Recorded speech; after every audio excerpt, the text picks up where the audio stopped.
Yan, nagsidatingan na yung ilan nating mga ibon, mga kalapatids. Kamusta kayo? Welcome back dito sa ating tambayan, Chocobulok TV. Nasa labas yung ilang ibon natin, samantalang yung karamihan ay naririto sa loob ng ating flyers slope. Kasi nga, nagbunot na tayo ng pakpak. Kung matatandaan ninyo sa nakaraang episode natin, naggupit tayo dun sa kanilang mga primaries para sa kanilang force feathering. Paghahanda pa rin natin sa paparating na North Derby Race. Sa episode din na ito, mga kalapatid, sasagutin natin yung katanungan ng ating kalapatid si Melody Pansoy. Tanong niya sa atin, sama-sama daw ba yung ating mga ibon na pares dito sa ating flyer slope at may pugaran, hindi ba daw ba nag-aaway-away? So sagutin natin yan. Samahan niyo ako sa episode na ito. Pero bago yan, kung hindi pa kayo nakapag-subscribe, subscribe na kayo, hit nyo na notification bell para updated kayo sa ginagawa nating kwentuhan dito lang sa ating munting tambayan. Siyempre sa ginagawa natin paghahanda sa ating mga alaga ay kasama dyan ang pagpupurga. So gagamit uli ako ng water soluble o yung pampurgang hinahalo sa tubig. 3 araw ko silang binigyan nito. So ito na yung pinakapangatlong araw at pinakahuling araw ng ating pagpupurga. Medyo malabnaw na, mga kalapatids, pero okay lang yan. Ang mahalaga ay matapos nila yung 3 araw na sunod-sunod na pagbibigay natin sa kanilang pagpupurga para maging maganda yung epekto at maging mas epektibo. Ito, takpan ko na. Meron na tayong mga videos na ginawa tungkol sa pagpupurga natin sa ating mga alaga. Pwede kayong gumamit, mga kalapatids, na kanubi ng capsule. Pwede rin naman kayong gumamit ng water soluble. Yan yung mga kalapatids, mga ibon natin. Nakikita na nila nagpe-prepare na tayo ng patuka sa kanila. Kaya ayan na, hindi na mapakali yung ating mga alaga. Yan, diba? Mabilis pa sa alas 4 yung ating mga alaga. Ba talaga pagka nasanay sa disiplina yung mga ibon natin.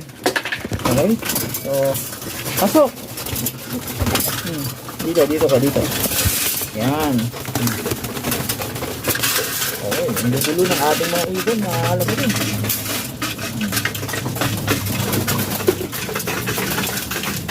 Alam, mga kalapatid.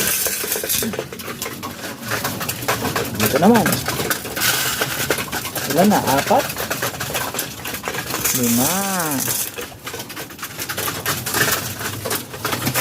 Amin. Dito na, mahulog. Dito, yan. Ito. 8. Yan. 10 na natin para sakto. Tag-iisang sila takal. 10. Kailangan natin silang patabain kasi nung mga nakaraan nagpaparonda tayo dito, dinidevelop natin yung stamina ng ating mga alaga. Medyo tinitipid natin sila sa patuka. Ayoko kasing mataba sila. At pagka mataba kasi medyo tamad rumonda, nabigat yung katawan. Ang gusto ko yung slim lang yung ating mga ibon. Ngayon nakawalang mga pakpak yan, so kailangan nilang makabawi. Medyo patatabain natin yung ating mga alaga para mabilis din nilang mabawi yung pampatubo dun sa kanilang mga pakpak na gagamitin. Okay?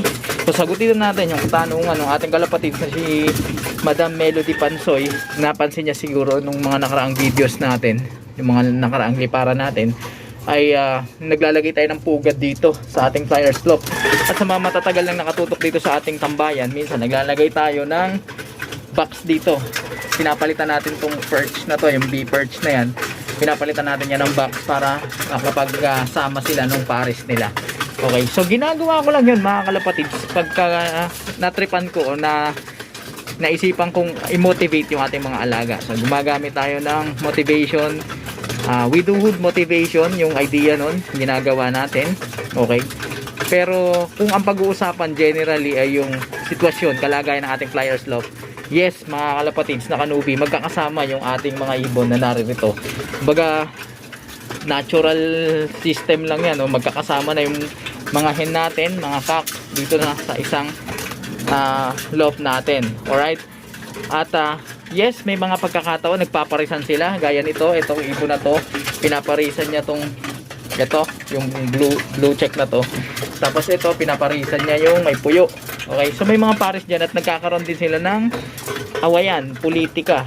Pero hanggang ganun lang yon, mga kalapatid. Nahayaan ko lang sila na magparisan kung ano man yung magiging batas nila, politika nila dito, kung sino yung matitinding kak, eh yun yung magiging dominante dun sa kanilang hierarchy. Okay, so dagdagan pa natin.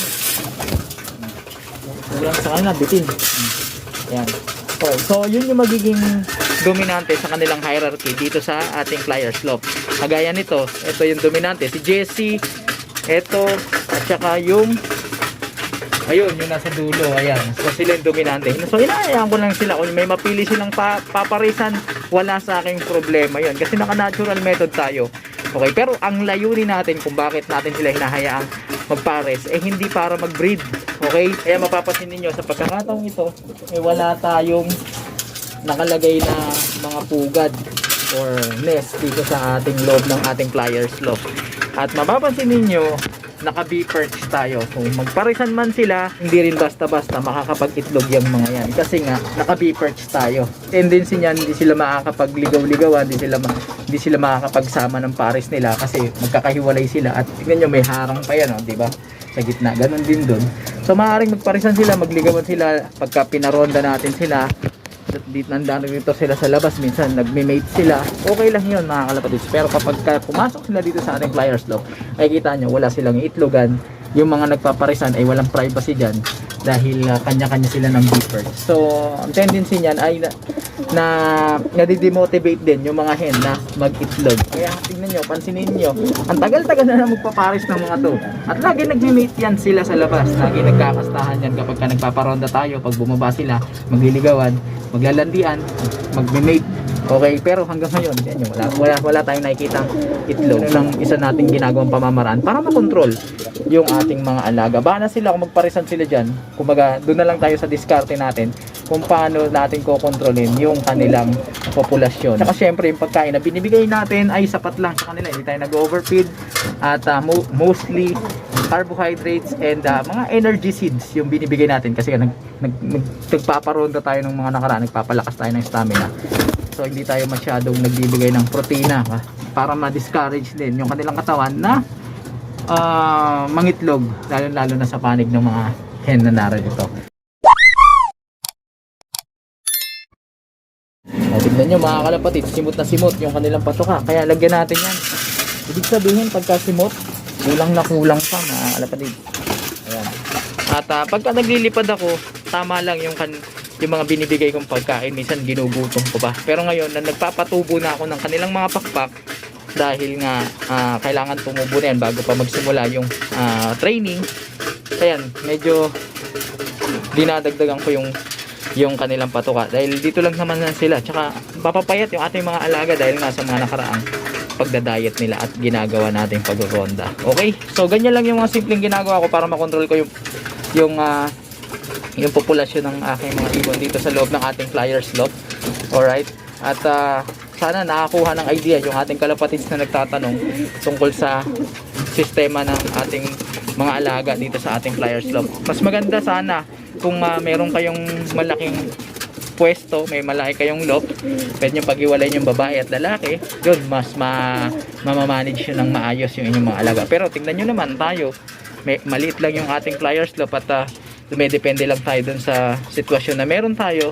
Kaya iisip tayo ng paraan na pamamaraan o sistema kung saan magiging rin, kahit pa paano magiging okay din yung ating mga alaga. At yun nga, kahit na sama-sama sila, naiiwasan naman natin yung pagdami ng ating mga alaga. Yan lang ang mga nag-aaway, di may iwasan yan. Pero nagsusukatan lang yan kung sino yung kanilang magiging dominante sa kanilang hierarchy. Pero ganun pa man, yung mga paris-paris na yan, sa labas magkakapari sila, pero dyan sa loob, ayan, hiwa-hiwalay sila. So yan yung isa nating ginagawang paraan. Okay? So yan muna mga kalapatids. Mukhang uulan na naman.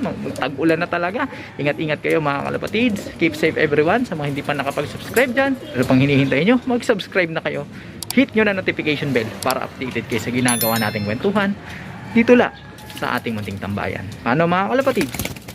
Hanggang sa susunod natin pagkikita. Paalam!